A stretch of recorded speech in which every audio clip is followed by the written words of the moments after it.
네, 여러분 안녕하십니까? 이제 우리나라 정치는 앞으로 한 보름 동안 이른바 이준석 리스크, 이준석 열병 이걸 뭐 피할 수 없이 앓고 지나가야 될 것 같습니다. 이것은 국민의힘에게도 중요하고 윤석열 대통령에게도 중요하고 더불어민주당에게도 중요한 문제입니다. 우리나라에서 청년 정치가 성공할 수 있느냐 했던 그 기대감, 이것이 무너져 내린다면은 국민들께도 이만저만한 실망이 아닐 수 있는 그런 사건이 될 것입니다.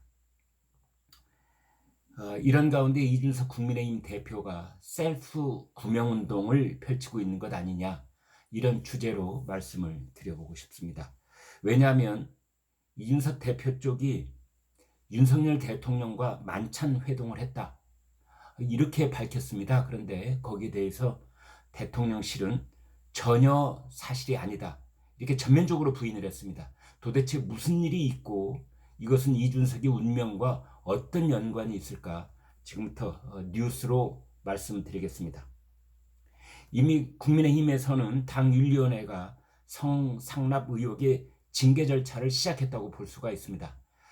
이준석 대표의 오른팔이라고 할 수 있는 정무실장 김철근을 불러서 1시간 반 동안 그의 소명을 들었을 뿐만 아니라 김철근에 대해서 징계 절차를 시작한다고 공개적으로 밝혔습니다. 따라서 김철근이 시작됐다면 그것은 곧 이준석 대표를 겨냥한 징계도 시작됐다, 이렇게 볼 수 있습니다. 여기에 대한 결론은 7월 7일 내려질 예정입니다. 이런 가운데 이준석 대표가 윤석열 대통령과 접촉면을 넓히려는 시도를 하고 있는 것으로 보입니다. 이것은 최후의 셀프 구명운동이다, 저는 그렇게 봅니다. 윤석열 대통령을 만나면 윤핵관, 장제원, 윤리위원회, 이러한 곳을 잠재울 수 있다는 계산일 것입니다. 반면에 윤석열 대통령 입장에서는 이준석을 살리느냐 죽이느냐, 그것이 문제로다, 뭐 이런 갈림길의 선택이 놓여 있는지도 모르겠습니다. 이준석 대표 쪽에서는 이렇게 말했습니다. 6월 중순에 비공개로 만찬을 했다, 대통령과 만찬을 했다는 뜻입니다. 그래서 서해 공무원 피살 사건을 의논했다. 서해 공무원 피살 사건을 의논했을까요? 저는 개인적으로 이런 생각이 듭니다. 윤석 대표 쪽에서는 서해 공무원 피살 사건 논의를 했다고 하는데 성상납 의혹과 윤리위원회 절차 개시에 대해서는 의논 안 했을까요? 이준석 대표가 윤석열 대통령을 만난 게 사실이라고 하면 만나서 무슨 얘기를 하고 싶었던 걸까요? 서해 공무원 피살 사건? 성상납 의혹, 여기에 관한 얘기? 어느 쪽이었을까요? 이준석 대표 측은 이렇게 말했습니다. 한 번 더 만나려고 했으나 윤석열 대통령의 일정 때문에 취소를 했다. 그래서 나토 정상회담 후로 일정을 조율하고 있다, 이렇게 말을 했는데 윤석열 대통령은 6월 말에서 7월 초 이건 나토 일정이 잡혀져 있고 이제 그 이후에 귀국을 하게 되면 그렇습니다. 그 말은 즉 윤리위원회의 최종 결정이 나기 직전에 이준석은 윤석열 대통령을 만나기로 했다라고 지금 안개를 피우고 있다는 의혹을 사고 있는 겁니다. 만나게 될지 안 만나게 될지 셀프 구명운동을 하는 게 아닌가, 그런 냄새가 확 끼칩니다. 이준석의 당 대표직에서의 거취가 달려있는 아주 심각한 문제이기도 합니다. 이것은 국민의힘은 물론이려니와 더불어민주당 그리고 대통령실, 대통령 포함한 우리나라 정치 지형도에 적잖은 변화를 몰고 올 것이 분명해 보입니다.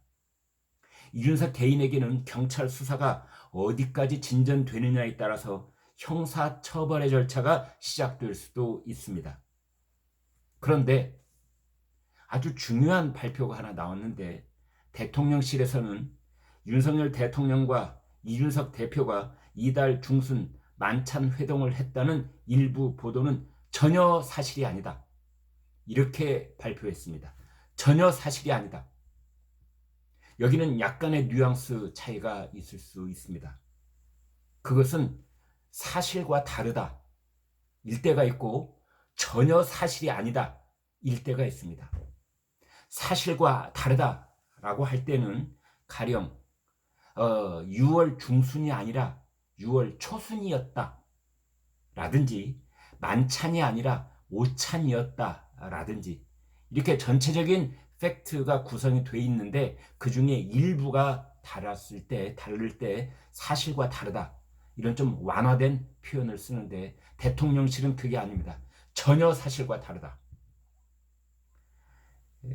그러니까 여러 팩트 중에 한두 가지가 다르다는 게 아니라 전체적으로 만남이 없었다. 강한 부정인 것입니다. 그러자 이준석 당대표는 대전 현충원에서 기자들을 만났었는데요. 이렇게 말했습니다.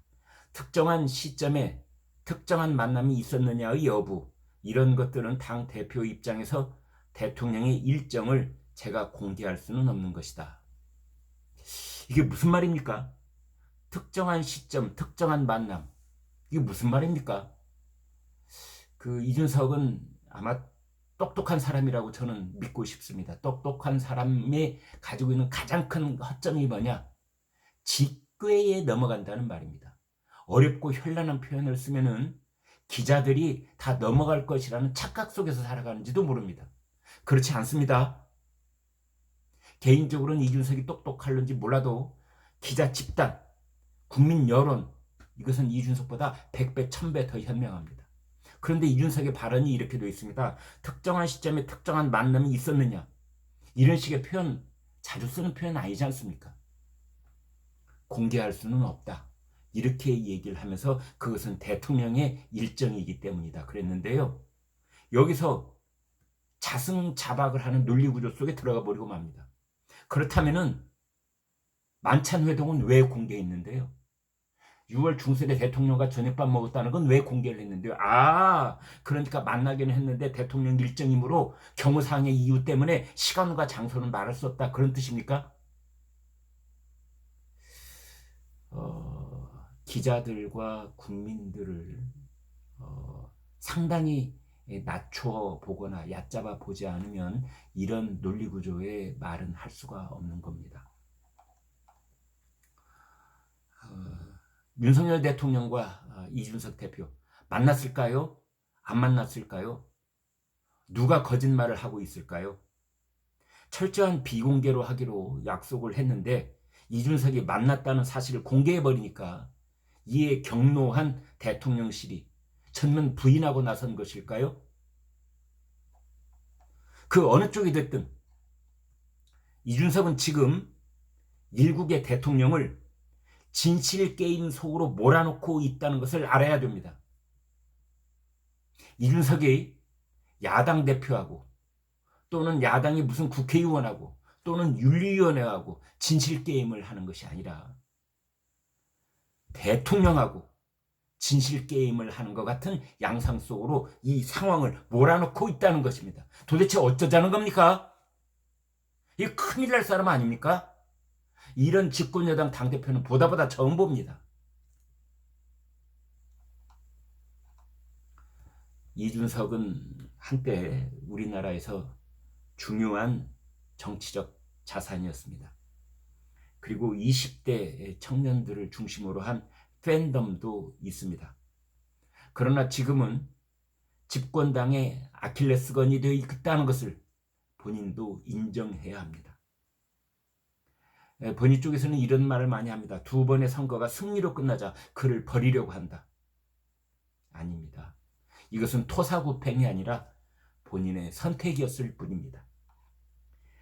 더군다나 민주당의 최강욱 의원이 성희롱 때문에 이른바 쌍디귿으로 시작되는 그 성희롱 때문에 당원정지 6개월을 먹었습니다. 이준석의 성상납 의혹은 성희롱 의혹에 비하면 10배쯤 중대 범죄입니다. 이것은 엄청난 부담으로 다가오고 있는 것입니다. 여러 일들이 복잡하게 꼬여 있는 것 같지만 전혀 그렇지 않습니다. 사실은 아주 간단합니다. 팩트는 신성한 것입니다. 윤석열 대통령과 이준석 대표가 6월 중순에 단독으로 회동을 했느냐 안 했느냐, 예스냐 노냐, 이겁니다. 그보다 더 근본적으로는 이준석이 아이카이스트 대표 김성진에게 술 대접을 받았느냐, 그가 돈을 댄 여성과 잠자리를 했느냐, 입을 다무는 조건으로 7억 원 투자유치 각서를 썼느냐, 이것입니다. 혹자는 이런 말을 합니다. 정무적으로 판단을 해야 한다. 뭐 이런 겁니다.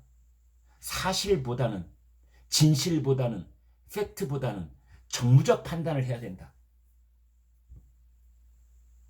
제가 험한 말 한마디 하겠습니다. 우리나라의 여의도 정치는 그 망할 놈의 정치적 판단 때문에 오늘날까지 음습한 물밑거래가 계속되어 오는 그런 후진적인 정치를 해왔던 것입니다. 정무적 감각 저는 모르겠고요. 팩트를 말하라 주문하고 싶습니다. 윤통을 만났는가 안 만났는가, 대전 유성에 갔는가 안 갔는가, 술을 먹었는가 안 먹었는가, 여성과 잠자리를 했는가 안 했는가, 7억 원 각서를 쓰라고 했는가 안 했는가, 여기에 대해서 예, 아니요 라고 대답하면 되는 겁니다. 여기서 거짓말을 한 것이 밝혀지게 되면 이준석은 한국 정치판을 떠나야 합니다.